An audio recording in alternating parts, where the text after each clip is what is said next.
I'm always surprised at the impact that social media is having on people, both for good and for bad. It's a powerful tool that sways people one way or the other. I think yesterday, especially in the English speaking world, everybody saw the power of social media regarding the death of Charlie Kirk. And I'm not going to talk about it here simply because it's flooded in social media, positive and negative. It has really divided people. But what I really want to talk about is this weekend we're doing Walk the Cross. And from time to time, some of my videos, they reach people in the most unexpected places, because today practically everybody has a smartphone, and many people spend hours on their smartphone looking at videos, social media, and other stuff that mightn't be so healthy for them. And sometimes, this media that we can use, this method we can use, it can be to our advantage. It can be a way of using the social media pulpit to inspire people and to help them. I mean, one thing I want to talk about a little bit today is addictions. And simply because so many people, when they're locked in that cycle of addiction, it can be very, very, very difficult for them to get out of it. I remember once working with somebody, and I remember the Holy Spirit vividly telling me, tell this person if they do not change their life, they're going to die.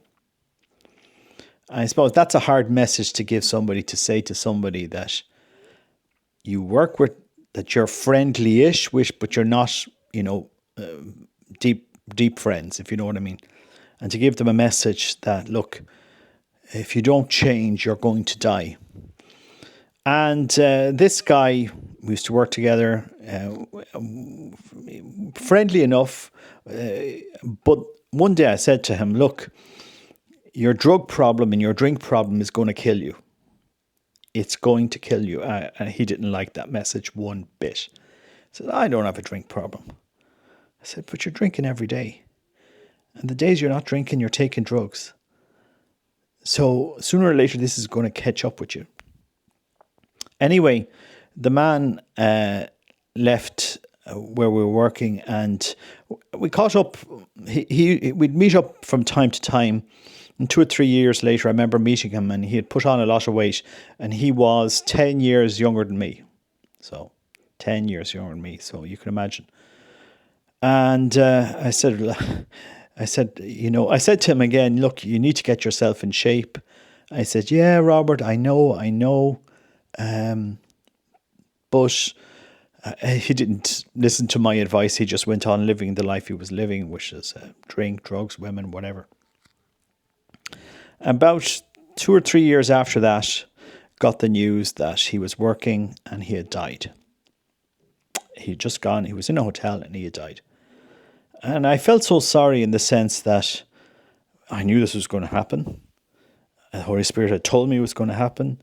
I was told to tell him he was going to die unless he changed his life. And it's hard to be right. And again, it wasn't Robert Nugent being right. It was the Holy Spirit telling me, give him this message. And it's hard to be a messenger. You feel very lonely. You're not a crowd pleaser. You don't please people by telling them the truth. I remember another time I told a man's wife, I said to her, look, if your husband doesn't stop smoking, he's not going to live to see his daughter's wedding. She didn't like that message one bit. He did stop smoking, so and hopefully that will be something in itself. But I don't know. Again, it's not nice to be a voice giving unpopular news, giving the truth to somebody. If you don't change your life, you're going to go in the wrong direction. I know for a fact that many people that watch my videos are living a frustrated life, going around in circles in their mind in addictions. I know this. Some of you reach out to me, you speak to me. Addictions of various types. You could be a sex addict, an alcoholic, a drug addict, a gambler. Gambling is, very horrific. Or whatever. Pick your vice. Once that becomes the object of your existence, it can be very hard to get out. I know people that get up in the morning, have a drink, go into work, come home, have a drink, get up in the middle of the night, vomit, start drinking again, go through. This is their life. They are going around every single day with drink. It's one of the things I'm glad that constitutionally it's hard for me to get drunk, because I just don't like the whole hangover aspect of drinking at all. And I really never drunk until about 26 to any great extent, because I was in a seminary. But I vividly remember the drinking problem my father had, and that impacts families. Alcoholism is a sickness that impacts the whole family. People think it's just the person that's drinking that's it's impacting. No, it impacts the whole family. It's like looking at a fungus growing in a petri dish. You see the center, or a bacteria growing in a petri dish. You see the center, but the roots of it all clawing out across the whole petri dish. That's what alcoholism does in a family. And if you're drinking a full bottle of whiskey every day, you've got a serious problem.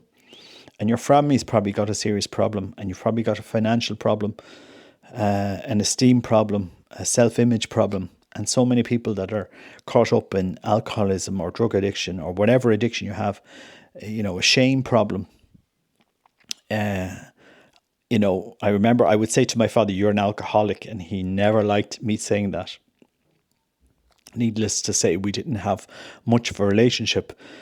But I suppose reflecting back at my age, you learn life's lessons, and maybe this video can serve to help others. Because again, if you're not an alcoholic, or if you've suffered from somebody who's an alcoholic, you know what I'm speaking about. Or suffered from somebody in your family that's a drug addict, or that has some other addiction, it can be soul destroying. You're worried, you're anxious, because this person creates this wound in the family that needs to be taken care of, or you need to tiptoe around. Basically, what I'm saying today, if my video resonates with you, if what I'm saying resonates with you, maybe it's the Holy Spirit asking you to change. Maybe it's the Holy Spirit that's asking you to get out of that cycle that you're in and to change. And change is possible. It's called grace. You can't do it, but God can. And it's about putting your trust in God and moving forward, because the encounter with God is truly life transforming. Change happens slowly. Change doesn't happen in one day. But you have to put one step forward and say, I want to change. I don't want to live that life I've been living. And I suppose it's kind of this in reflection, when that young man that the Holy Spirit was telling me, tell him if he doesn't change, he's going to die. And it's hard to see somebody walk towards their own death, knowingly, willingly, when they could change. You don't have to be that guy. You can change, whoever you are looking at my videos. Because, YouTube proposes them off to, I don't know, to whoever sometimes they reach. And it's in that spirit that this weekend we have walked across up in Belfast, starting in Saul outside Downpatrick, first day up to Carryduff, then from Carryduff up through Finicky in Belfast into St. Peter's. If you feel that you want to change your life, come and walk with us this weekend. I will not be able to solve all of your problems. But sometimes talking about what is destroying you can help you on that path to change. And maybe the Holy Spirit is proposing this video to you because you do feel you need to change. Change is possible. There's always grace. God isn't silent in this whole process. God always sends people to help, support. And it's in that spirit I'm giving this kind of small talk this evening here on YouTube, kind of reflecting back on that guy. I was clearing my shed here, doing some work in the evening in the house, and kind of thinking about this guy that had passed away, and the message that I was given to give him. It's hard to be right. In fact, it's sad to be right. And sometimes I give these messages, as my wife will know. I'll say to her, you need to do this, and then when it happens, it's hard to be right when the message you have given isn't heeded. But the message today is change is possible. So I just ask people, if you are suffering, if you want direction, just reach out. I might be able to do everything, but I know a lot of people that can help. And you don't have to live in that cycle of addiction, shame, because of what you're suffering,